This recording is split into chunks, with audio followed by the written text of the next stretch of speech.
Դեպրեսիայի մեջ տանջվում էի։ 4 տարի առաջ ընկա լուրջ վախերի ու տագնապների մեջ, որոնք ինձ խավարի մեջ էին պահում։ Այս ամենը սկսվեց, երբ կյանքումս տեղ տվեցի խաղամոլությանը, դրանից հետո ես կորցրեցի ամբողջ խաղաղությունս։ Ամեն առավոտ լացով էի արթնանում, ինքս ինձ չէի ճանաչում, արդեն ինքնասպանության մասին էի մտածում։ Գնացել եմ տարբեր հիվանդանոցներ, ոչ մի բժիշկ ինձ չէր կարողանում հանել այդ վիճակից։ Խնդրում էի ինձ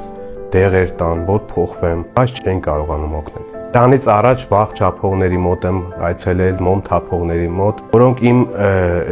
դեպրեսիան ավելի էին ինձ վատացրել։ Հոգեմետ դեղեր էի խմում, որ հանգստանամ, բայց անօգուտ։ Մի օր նորից այս մտքերի ու վախերի մեջ համացանցով ինչ-որ բան էի նայում, թերթեցի ու մի հոլովակ բերեց վախ, նևրոզ, դեպրեսիա, դարի հիվանդություններ, որտեղ խոսում էր հենց իմ մտքերի, իմ վիճակի մասին։ Նայեցի ու հասկացա, որ այս ամենի ելքը միայն Աստված կարող է տալ։ Գնացի եկեղեցի, սկսեցի մոտենալ նրան եւ Աստված իսկապես այցելեց ինձ ու հանեց խավարից։ Եթե կան մարդիկ, ուզում եմ, որ նրանք էլ մոտիկանան Աստծուն, որ ամեն իրավիճակ կարող է մենակ Աստված բժշկել։ Իրապես հավատացեք ու մոտեցեք Աստծուն։